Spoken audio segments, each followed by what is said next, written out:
whenever I meet a client, whenever I interact with my CEO, my stakeholders, I always ask the right questions. What are their goals for the year? Right? They're going to say these quantifiable metrics, but what's behind those metrics? Why are we targeting those metrics? I always say this: the quality of your interactions depends on the quality of your questions. The quality of your relationship and your ability to be able to meet those targets is based on the quality of your questions. And once you were able to acquire certain information, it's really easy to be able to build a structure that will enable you to define successes in so many ways, right? You can tell your success stories through case studies, to feedback from customers, through transformational process initiative. You can narrate it through showcasing different ways in terms of how your team member evolves. So again, for the most part, even our clients understand that there's certain metrics that are not necessarily going to be met, right? Because at the back of their mind, they also have this plan of possibly improving their systems, which will affect the way that we deliver the metrics. They have all of those, and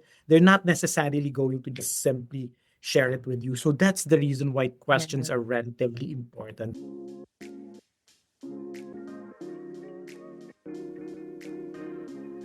Welcome to Manager, a podcast about the experiences of people leaders and how we can enable them to lead engaged, healthy, and high-performing teams. I'm Kamaria Scott, your host, and I'm thrilled to have you join us as we learn, lead, and succeed together. Hello, friends, and welcome to another episode of Manager to Manager. When we think of leading people and leading our teams, we often think about having very defined outcomes and very defined metrics that guide the decisions that we make every day. But what if I told you there's a different approach that actually might make it easier and might be better for both you as managers and for your teams? So today I am excited to welcome Kim Detera, and he's going to share a little bit about the leadership and management approach at his organization and how he ensures that he is actually creating impact for the customer and for his team without strict metrics. So, Kim, welcome to the episode. Hi, thank you. Love to be here, Kamaria. I would be remiss if I didn't tell you that Kim and I go way back. We used to work at an organization together. And one of the things that was most interesting to me and that I learned from working with Kim is that there are different perspectives to how we lead, and there's different ways that we lead based upon who we're talking to. So, Kim, we want to get to know you a little bit. Tell me a little bit about yourself, the kind of organization you work in, and your journey to becoming a leader. Sure. So, been in the leadership space, Kamaria, for 12 years now, in managing teams in different lines of businesses, right? From FinTech, where we met, to telcos, to financial organizations. But the surprising thing about me, my background was in publishing. Graduated with a degree in journalism and then slowly transitioned to a management role. And this journey has become was about me just really understanding different perspectives in terms of managing a team, leading a team by having that firsthand experience during the 12-year journey of leading global organization. Now, I did not know your background was in journalism. I did know you have two little girls, but I did not know that you had a Yeah. background in journalism. Yeah. So that's interesting because I never really practiced journalism that much here in the Philippines, and for the most part, I think that particular background in journalism has prepared me to understand how do I tell my story, how do I understand different individuals, working closely with having set processes, understanding that different people have different triggers and buttons to push. Like Yeah. 'cause when in journalism, when you're interacting with, let's say, government officials, right? There's certain questions that that you need to ask. There's certain buttons that you need to push to be able to get an answer. And that has worked wonders for me as a leader. And I've said this a million times. What has shaped me in terms of my leadership skill is my ability to ask questions. And that evolved from my experience in college as a journalism student. I love that. I love that. I always say the hallmark of a great people leader is your ability to ask great questions and your ability to be curious about people outcomes. So I can tell that's probably something that's impacted you. Sure. And when you talk about leading without necessarily a strict metric, this is something probably that a lot of your listeners would be surprised of.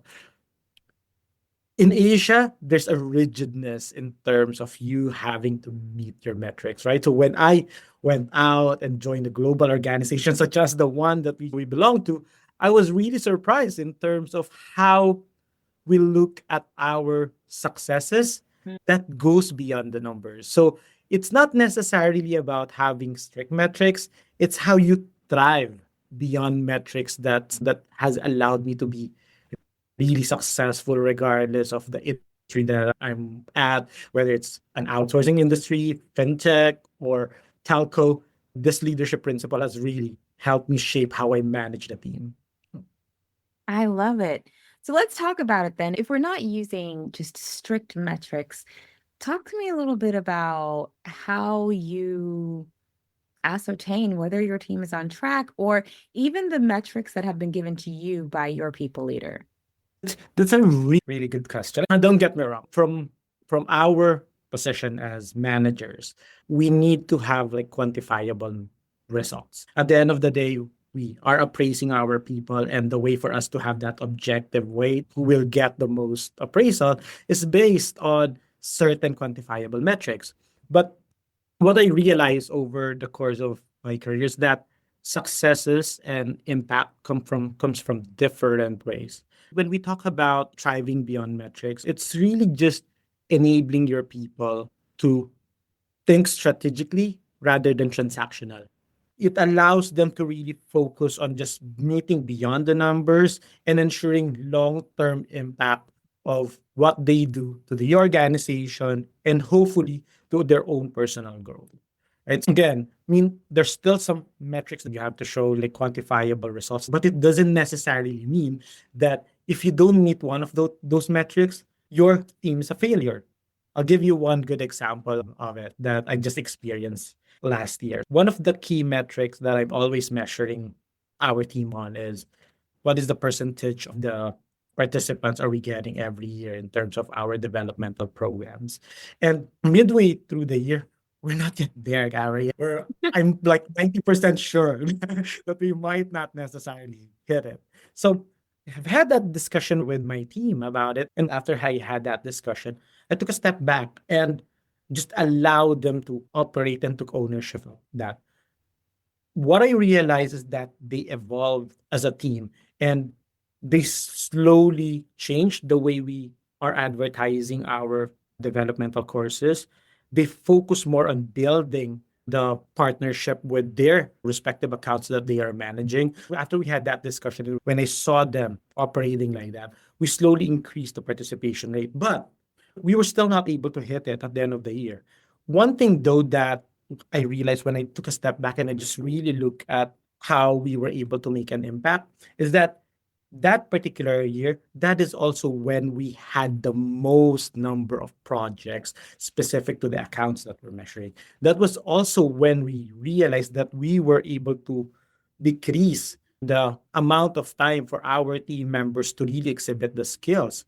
That was also the time when the client realized that, you know what, we can really bank on the training and development team when we have developmental gaps and we don't have to really take ownership of it. So beyond just the numbers that we didn't meet, we were able to still successfully impact the business because we were able to grow the respective accounts that we're managing. We were able to decrease the number of attrition that each of those accounts are experiencing yearly because of the team members meeting their targets. And then lastly, we were able to increase engagement. So I think when you look at it from a different angle, success measure have to be defined by the leader in so many ways. And just because you're not necessarily meeting a particular number doesn't necessarily mean you're not making an impact. So I love what you said. Reasons. One, I think what I'm hearing you say is that it's not that we don't have any metrics. We do have some metrics, Yeah. but we are strategic and thoughtful about the story that those metrics tell us and how we look at success. So we think about success not necessarily from butts and seats. And Obviously, us working together, we were in L&D, and the measure that we typically start off with is how many people went through the thing. Right. Yeah. And that's our target, and that's our measure of success. But if we are so rigid in that being what we are looking at and not thinking about it from a broader strategic perspective, we might miss there's a bigger story to tell. My team and their capabilities grew. For people who did take our training and did go through the things that we did, we were helping them to able increase engagement. And so sometimes we're not able to know in advance what that impact is going to be. We can try, we do, where we all sit down and have these great strategic planning meetings and we think we're going to have these outcomes, but we don't necessarily always know in advance the impact that we're going to have. That's right. It is also important to ensure that you do have a solid structure to make that impact, right? How you're going to operate is highly dependent on your team members. Within that structure, let's say whether it's training development or quality, there's always going to be a structure that you need to, and there's going to be certain measurements, right? But you as a leader understands that this particular structure will impact an organization in so many ways and so many layers, right? So if we're only focused primarily on a quantifiable number, we will not even understand how that particular number translates to the overall objective of the organization. That's why in my current organization, our CEO doesn't necessarily give us like hardcore metrics, right? But start of the year, we already understand where we're heading and what are the primary objective of the organization. So from there on, it's just having that discussion with my team members. We're still going to have certain metrics that we need to assess in terms of quantifiable results.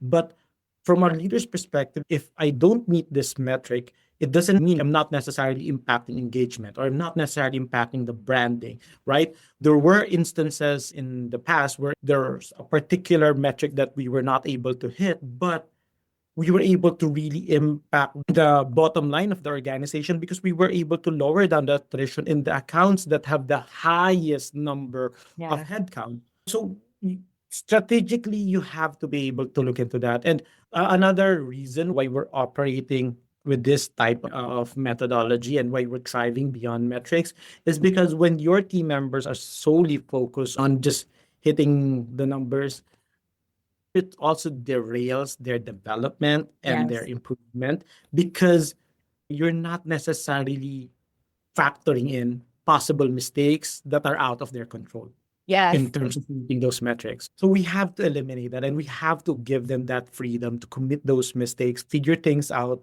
on their own, understanding that there's so many stories behind just possibly meeting that.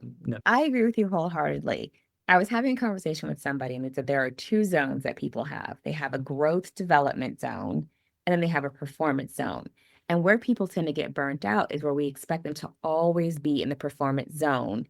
And we forget that they need time to learn, to grow. They need a safe space to make mistakes because that allows them to then prepare and be able to get into that performance zone and to excel once they get there. So when we think about what you're saying, it's yes, we have these numbers, but there's so many factors. Where are our team members in their development and their capabilities to meet these numbers? What are all the things that we may not be able to account for? Resources, we got pulled to a different thing. And so there can be a different outcome than what we initially intended. I am curious about how do you then tell the story? So how do you first align people to what the intention of your metrics are, meaning this is the impact we want to have. And then how do you come back and tell the story so that people can see the success that they've had if we're not using those strict measures? So one thing that we sometimes take for granted is the understanding of our clients or our bosses to realize that there is a possibility that you may not necessarily meet certain metrics or certain deliverables or certain tasks, right? Even the clients understand that there are instances where so many factors affect a particular goal to not be achieved. So when you tell a story, you have to look at it from different angles. So the first one is, what's the one element that's really important to your client? I'll give an example. Let's say we have one particular client here who's very particular with their branding, right? So there are instances where we're having difficulty in terms of helping them meet their sales target. That's one thing that they ask us to do. This is the quantifiable metrics that you have to achieve, and we need to make sure that we meet it at the end of the year, right? We were not able to do that. And the reason behind that was because they changed their tool, their website was down a couple of times. So there were instances that are out of our control. But one thing that we were able to do, and this is the reason why it's also very important to really empower your team, was during that course of all of those changes, the team shifted the focus in terms of just focusing on the skills relative to sales, and we focus more on skills that allowed us to really build like solid client relationship. So sales was down, but the client satisfaction rating for that particular client was so high that it basically balanced things out. So when you tell a story to a client, of course, at the end of the day, they're always going to look at the quantifiable metrics. But you also have to make sure that they understand that there are things that are out of your control, and there are successes that goes beyond the metrics that they've established. So one thing that you have to do at the latter part of that particular discussion is just to make sure that you also have a plan in terms of how you're going to possibly hit that eventually. But you cannot obviously go to that meeting just saying that, you know what, sorry, we were not able to meet it. This is what I'm talking about when I say that you're thriving beyond metrics, because you're looking at it from all angles. You're looking at it from a branding standpoint. You're looking at it from a customer satisfaction standpoint. You're looking at it from a sales standpoint. That particular interaction also enabled us to really pinpoint a particular gap in their process, Kamaria, that enabled us to have that partnership and then effectively improve their particular process in terms of acquiring customers. So when you look at that, we're meeting the sales target. We're probably not going to evolve their process. We're probably not going to also look at their customer satisfaction scores. We're probably not even going to look at their website because they're already satisfied with this particular metric. So it's really about looking at things in perspective. And I think one thing that I realized that really helped me as well in terms of managing a client, being part of a global organization, you get to really experience how different clients from different nationalities react to the information, right? There are certain clients who's definitely going to be headstrong about what they want, but there are certain clients as well that understands that there are certain limitations about their business that may be influenced by you or may not necessarily be influenced by your department. The way that I relate that back to us as people leaders is that there is a lot of strategy in the work that we do. And before we can give our teams their marching orders, we have to have this full view of what we're trying to achieve, what the mission is for us. And the same way that we flex for our team members, we flex for our clients, and we're sitting in the middle of those things. And so being able to think about, like, am I working with a client that absolutely is going to need a specific data set and they're going to need to see specific numbers, but am I also able to see the big picture of what's happening? And what I'm hearing is that we have to be more than just tactical. It's not necessarily about the strict sort of, did you do this task? What I'm hearing you say is we have to be thinking about the big picture outcomes and how we want to help our customers be successful. And that may not be the original thing they ask us for, but there is value in saying, you know what, because we didn't meet this metric, we were able to identify other gaps that we didn't know existed. And the value that we brought, the impact that we brought to you was process improvement because we saw a breakdown in the process. Or the value that we brought to you was in helping you maybe increase collaboration across different locations. There was a benefit in not meeting that metric. Obviously, it's not ideal, but it helped us to improve upon something. And so being able to not just look at a number, but really analyze what's behind it, what happened, how do we improve it, how do we make it better? That's a large part of our job as people leaders, to be that intermediary between what our team's accomplishing and what our customers need to get from us. That's right. I mean, don't get me wrong.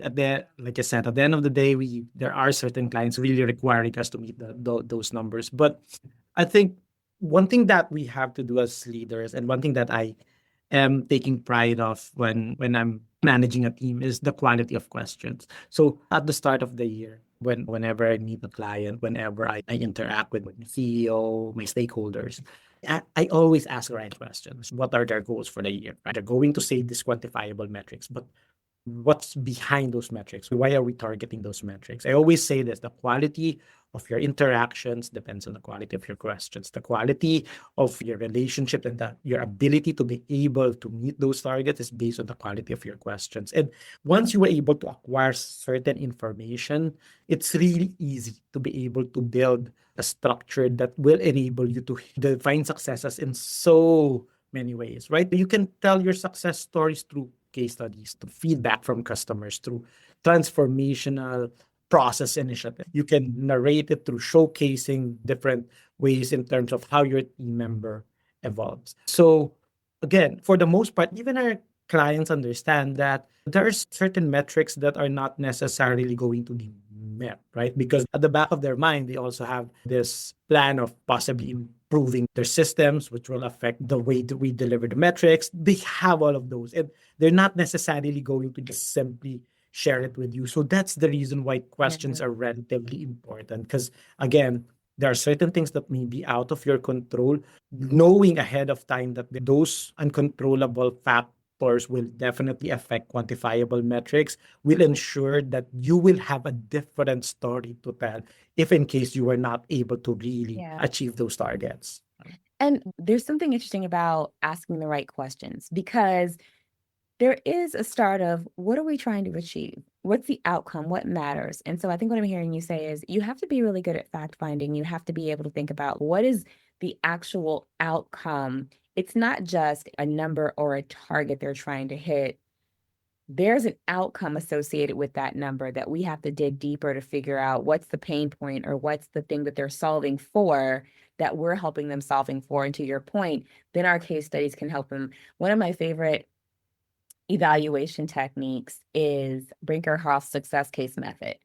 And so it's not necessarily about telling people the quantifiable numbers, but it's about figuring out what's the best case of success from the thing that we did, and then saying, now, how do we replicate this? So it's more of a potential than it is an actual, what did we do? And it helps them shoot for, okay, now I know that this is the impact we can have. And to your point, then we bring back the structures to then achieve that outcome.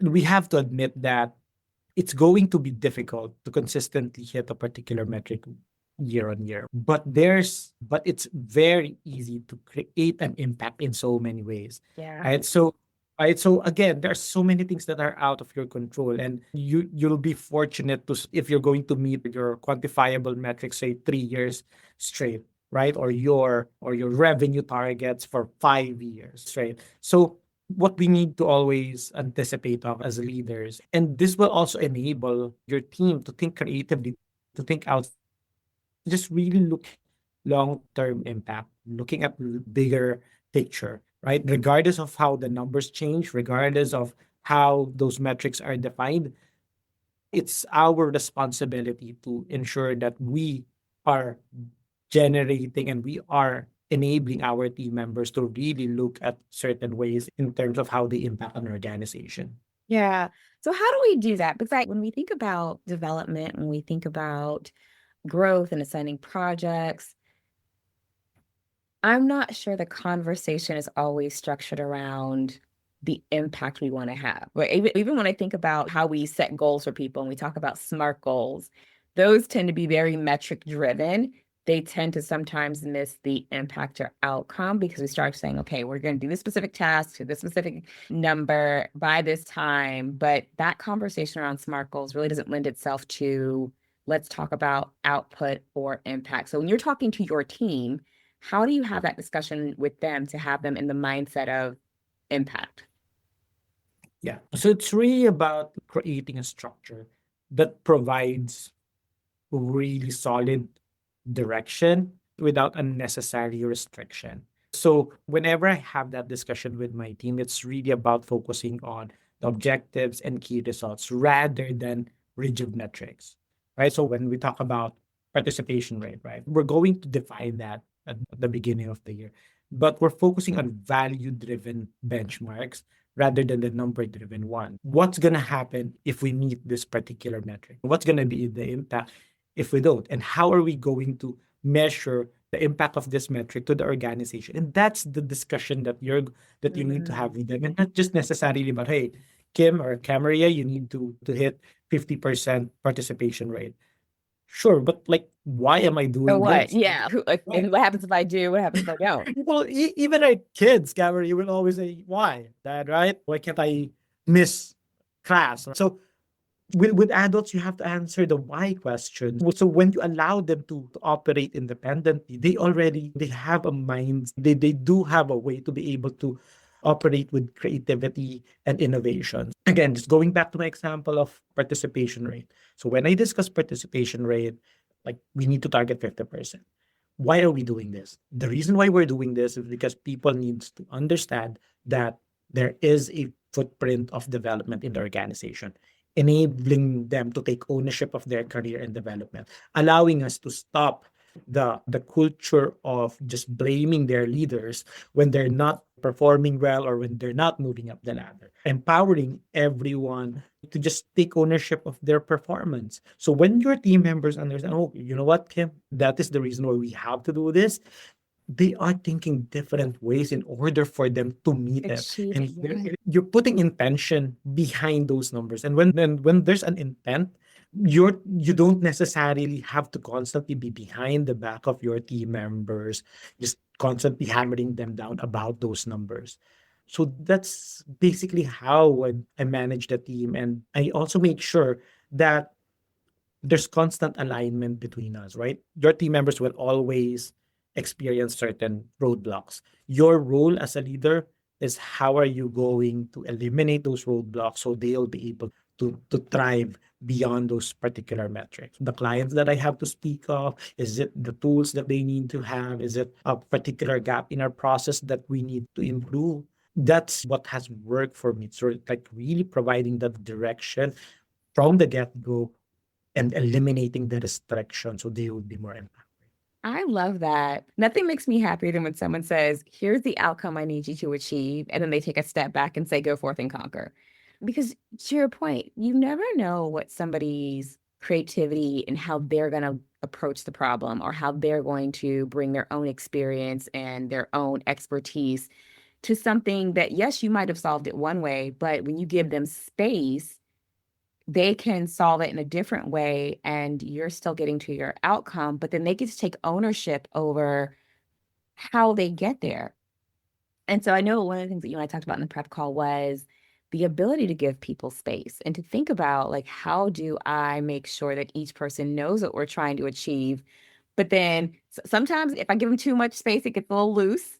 Sometimes if I close it space in too tight, then they feel micromanaged. So how do you judge the right amount of space? Because I know for some managers to step back and say, all I'm going to do is point you in a general direction and I'm going to go away and have you call me if you need me. That makes some people very nervous. So how do you find that balance of giving the right amount of space so that people can say, I understand the mission, I understand the impact, and now I'm going to figure out my way of doing it?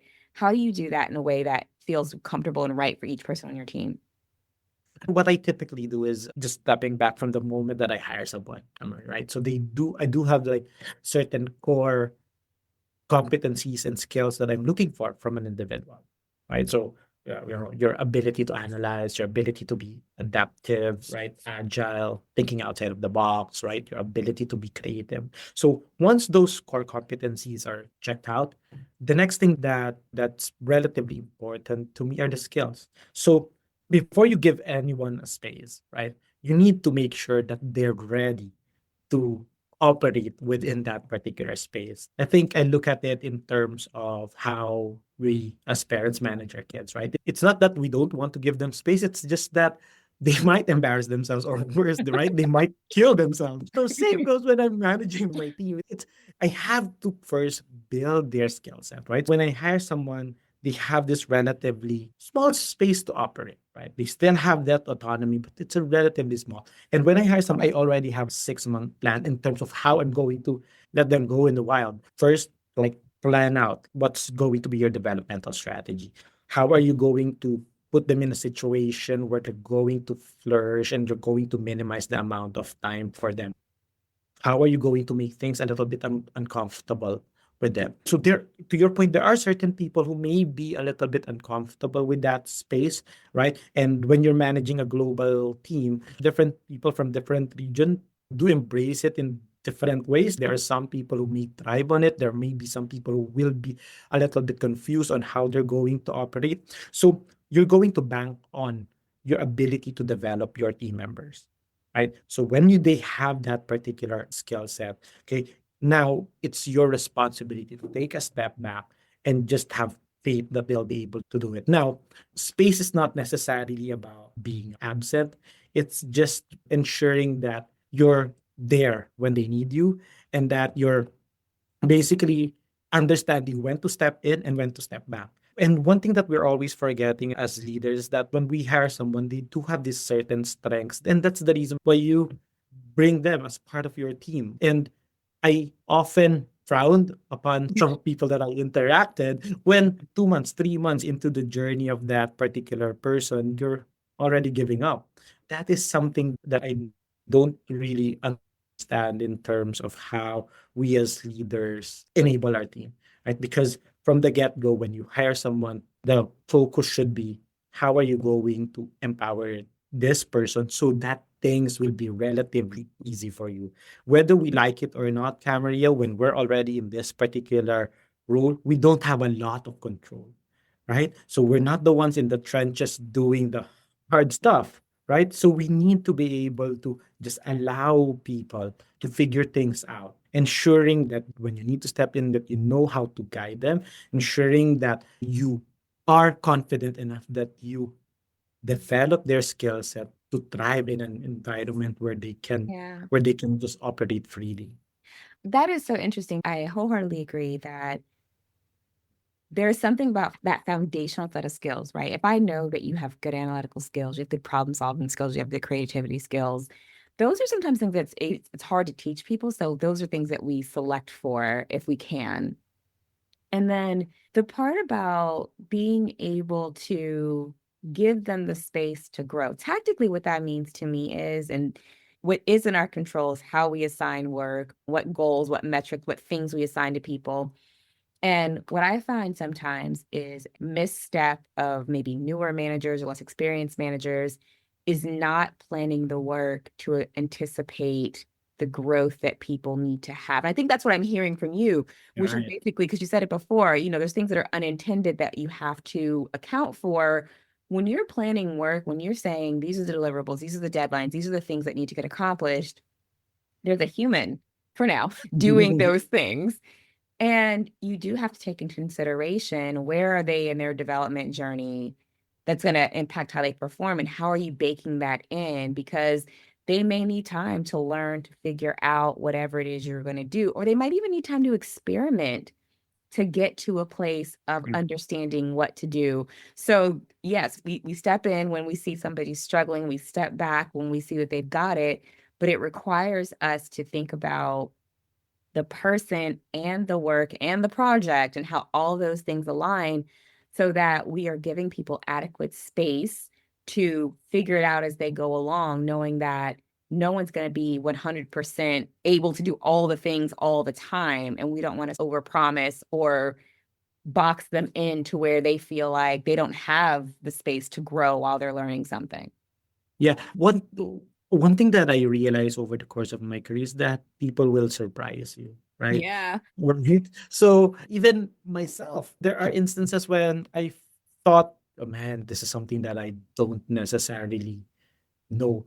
But I realized that when I'm doing it, the great leaders have already prepared you for that possibility that you're gonna encounter that Mhm. particular challenge. So that's basically what I'm saying when we talk about developing your team members. Because let's face it, our direct reports typically have a view of what's basically ahead of them, right? Task has clients that they have to manage. But they don't necessarily have the time, perhaps, or even the space to really think about, okay, what may be the opportunity or the challenge that I will be facing like 3, 4, 5 months from now. That's our responsibility as their leaders. We need to be able to anticipate those challenges and we need to prepare them for that. So there are instances that they may not necessarily be exhibiting those skills that you prepare them on, okay, because they haven't encountered those roadblocks or those challenges.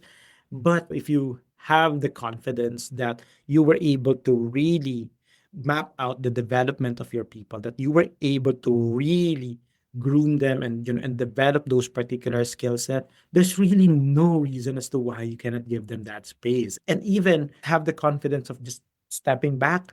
At times, I wait until they go to me.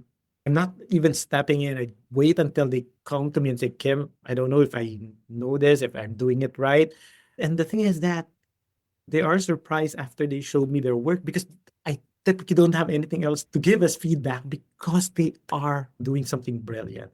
And again, it starts with you making sure that your team members are prepared for that space. It's you ensuring that you know exactly the skills required for them to navigate any challenges. It's your responsibility. It's also taking an accountability of when they commit certain mistakes, knowing that you probably didn't prepare them or that you probably didn't set them up for that success. But again, the moment that you hire someone, the moment that you bring someone to your team, you need to have that plan of action so that eventually you can give them that space. And for me, I also look at it from like a selfish reason because yes, leaders, we also need to have our space to just really think bigger picture. If we're always just looking ahead at looking at that rigid metrics, those numbers, man, it's gonna kill our creativity. It's gonna kill our ability to really help the organization Yeah. move.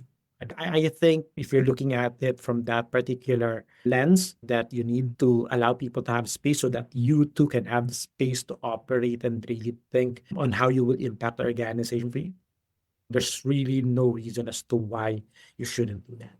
You said something really insightful there, which is we as people leaders also need space. And a lot of times in organizations, in the vein of productivity and efficiency, we are not managers and people leaders who just lead. We are people leaders who also work and have our own deliverables and our own outcomes and our own things, to the extent that space is not always available. Because I tell people it's very interesting being somebody who supports people leaders, being somebody who works in HR, being somebody who makes the policies for other managers, and then feeling the pressure as a manager and being like, I'm struggling. This is hard for me. I remember being in an HR meeting and saying, I'm trying to do everything right, air quotes, that a manager's supposed to do. And I'm online 12 hours a day. And so it's really important for people leaders to receive what they're expected to give.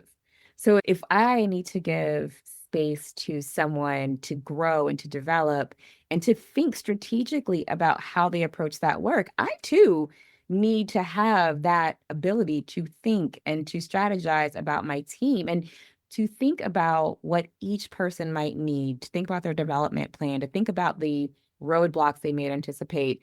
And that's something that I don't know that we always communicate to people leaders or enable for people leaders to have in order to lead their teams better. Yeah, I think it's always going to be a struggle for Mhm. us as leaders, right? We have the tendency to always want to be in front of the game, right? We always want that, but can be a little bit stressful. It's so tiresome to be in that particular space, knowing that you also have to think of a lasting impact to your organization. Productivity doesn't necessarily mean impact.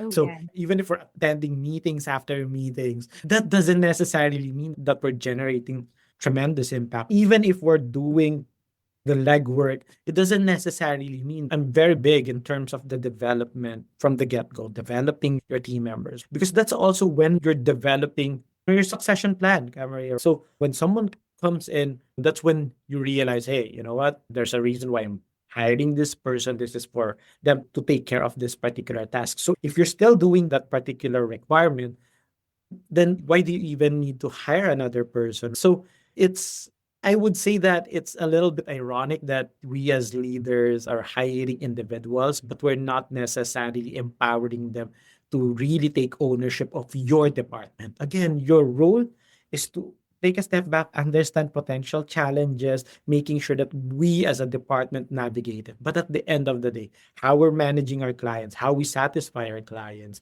how we, again, from a training quality perspective, how do we get more participation? How do we minimize the learning curve of our team members? It's typically dependent on how our team members operate. And again, the operational space is dependent on how skilled your team members are. So if you're still doing the legwork, it means that we're Yeah. not necessarily preparing them to really own the team or your umbrella.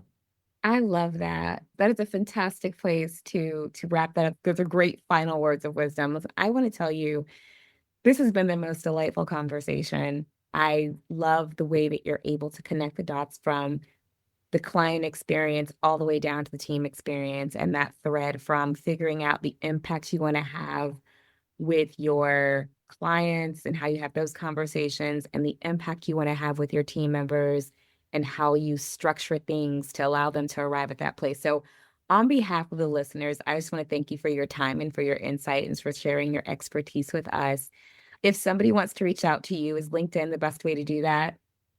Absolutely, yeah. You can just follow me on LinkedIn. Would be glad to have a conversation with you. And Kamaria, this has been really delightful, and not necessarily to, I don't want to pull your leg. I've been telling you this. But the interactions that we have in our FinTech organization really shape me in terms of how I manage global teams, how I operate with that space, how you guys enabled me during that time also gave me the confidence that I can simply take over whatever initiatives or projects we're running at that time. So this has been Oh, really fantastic. you Let's make go my full heart happy. circle. Let's We have to pay it forward. I think being so passionate about people leadership, because the greatest thing we can do is create better people leaders. And I feel like I'm always beating that drum of people learn the kind of leader they're going to be by the people who led them. Either they're going to say, I want to do exactly what that person did, or they're going to run away from it. And so I Sure. Yeah. definitely want to be always somebody who models, but it also just shares how important it is for people to model what they want other people to take away from it, and to consider, like you said, impact is really the thing, right? I always think very clearly about the impact that I want to have on people who I'm working with. And I think that's the greatest thing we can do as people leaders, because once you know the impacts you want to have, like you said, the structures, you just work backwards from there. And that creates the leader you are, how your teams work together. So for Right. the listeners, the one thing you can take away from this is that be intentional about the impact and the outcomes that you want to achieve for your organization, for your clients, and especially for your team members. And that will really guide you to create the right structures and processes. And it'll help you know how much space to give people to get there as well. On behalf of Kim and myself, I want to thank you for listening to this episode to Manager. Take care of yourself and each other, and we'll see you on the next episode.